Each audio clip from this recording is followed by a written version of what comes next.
ಚಂದಳಿಕೆ ಯುವ ಕೇಸರಿ ಅಭಿರಿ ಅಧಿಕಾರ ಬಯಲು ಆಶ್ರಯದಲ್ಲಿ ರಾಜ್ಯ ಜಿಲ್ಲಾ ಮತ್ತು ತಾಲೂಕು ಅಮೆಚೂರು ಕಬಡ್ಡಿ ಅಸೋಸಿಯೇಷನ್ ಸಹಕಾರದಲ್ಲಿ 5ನೇ ವರ್ಷದ ಸಂಭ್ರಮಾಚರಣೆಯ ಪ್ರಯುಕ್ತ ನಡೆದ ರಾಜ್ಯ ಮಟ್ಟದ ಪ್ರೊ ಮಾದರಿಯ ಪುರುಷರ ಮ್ಯಾಟ್ ಕಬಡ್ಡಿ ಪಂದ್ಯಾಟದ ಸಮಾರೋಪ ಸಮಾರಂಭ ನಡೆಯಿತು. ಈ ಸಂದರ್ಭ ಮಾತನಾಡಿದ ಉದ್ಯಮಿ ಅಶೋಕ್ ಕುಮಾರ್ ರೈ ಕೋಡಿಂಪಾಡಿ ಅವರು, ಬಡವರ ಸೇವೆ ಶ್ರೇಷ್ಠ ಕಾರ್ಯವಾಗಿದೆ. ಸಂಘಟನೆಗಳ ಮೂಲಕ ಬಡ ಕುಟುಂಬಗಳನ್ನು ಗುರುತಿಸುವ ಕಾರ್ಯಗಳು ನಡೆಯಬೇಕು. ಸಂಘಟನೆಗಳು ಬಡವರಿಗೆ ಸಹಾಯ ಮಾಡುವ ಮನೋಭಾವ ಬೆಳೆಸಿಕೊಂಡಾಗ ಬಡವರು ಹಾಗೂ ಸಂಘಟನೆಗಳು ಅಭಿವೃದ್ಧಿ ಹೊಂದುತ್ತದೆ ಎಂದರು.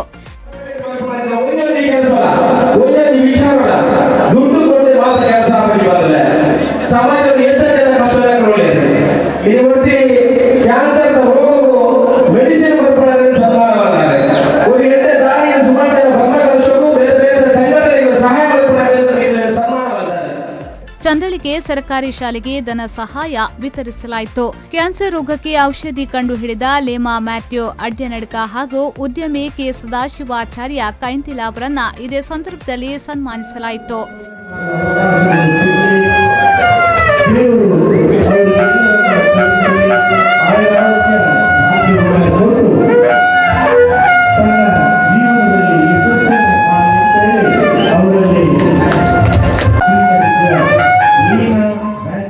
ಪ್ರೊ ಕಬಡ್ಡಿಯಲ್ಲಿ ಮಂಗಳೂರು ವಿಶ್ವವಿದ್ಯಾನಿಲಯ ಪ್ರಥಮ ಸ್ಥಾನವನ್ನ ಪಡೆದರೆ ಮುಡ್ಕೂರು ಫ್ರೆಂಡ್ಸ್ ದ್ವಿತೀಯ ಹಾಗೂ ಎಸ್ಡಿಎಂ ಉಜಿರೆ ಹಾಗೂ ಮಹಾದೇವಿ ಕಬಕ ತಂಡ ತೃತೀಯ ಹಾಗೂ ಚತುರ್ಥ ಬಹುಮಾನವನ್ನ ಪಡೆದುಕೊಂಡಿದೆ.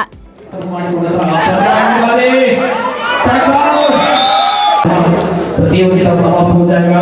50,111 रुपया जीत पहुंच जाएंगे. दो टीम चैंपियन बनेंगे.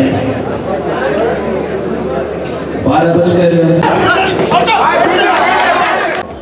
ಈ ಸಂದರ್ಭ ವಿಟ್ಲ ಮುಡ್ನೂರು ಗ್ರಾಮ ಪಂಚಾಯಿತಿ ಅಧ್ಯಕ್ಷೆ ಪ್ರೇಮಲತಾ ಪಟ್ಲ, ಬಂಟರ ಸಂಘದ ಅಧ್ಯಕ್ಷ ರಾಧಾಕೃಷ್ಣ ಚೆಲ್ಲಡ್ಕ, ಜಿಲ್ಲಾ ಕಂಬಳ ಸಮಿತಿಯ ಸದಸ್ಯ ತ್ರಿಶಾಲ್ ಪೂಜಾರಿ, ಉದ್ಯಮಿ ದೇಜಪ್ಪ ಪೂಜಾರಿ ನಿಟ್ಯ, ನಟಿ ನವ್ಯ ಪೂಜಾರಿ ವಿಟ್ಲ, ಲಯನ್ಸ್ ಕ್ಲಬ್ನ ಅಧ್ಯಕ್ಷ ಸಂತೋಷ್ ಕುಮಾರ್ ಶೆಟ್ಟಿ ಪೆಲ್ತಡ್ಕ, ರಾಜಾರಾಮ್ ಶೆಟ್ಟಿ ಕೊಲ್ಪೆಗುತ್ತು, ಮಂಜುನಾಥ್ ಕಲ್ಲಕಟ್ಟ, ನಾಗೇಶ್ ಬಸವನಗುಡಿ, ಸಂಜೀವ್ ಪೂಜಾರಿ ನಿಟ್ಯ, ದಯಾನಂದ್ ಶೆಟ್ಟಿ ಉಜಿರೆಮಾರ್, ವಿಠಲ್ ಪೂಜಾರಿ ಅಧಿಕಾರ ಬಯಲು, ಸುಶಾಂತ್ ಸಾಲ್ಯಾನ್ ಚಂದಳಿಕೆ, ಪದ್ಮನಾಭ ಶೆಟ್ಟಿ ಚಪ್ಪುಡಿ ಅಡ್ಕ, ದುರ್ಗಾ ಪ್ರಸಾದ್ ಅಧಿಕಾರ ಬಯಲು ಉಪಸ್ಥಿತರಿದ್ದರು.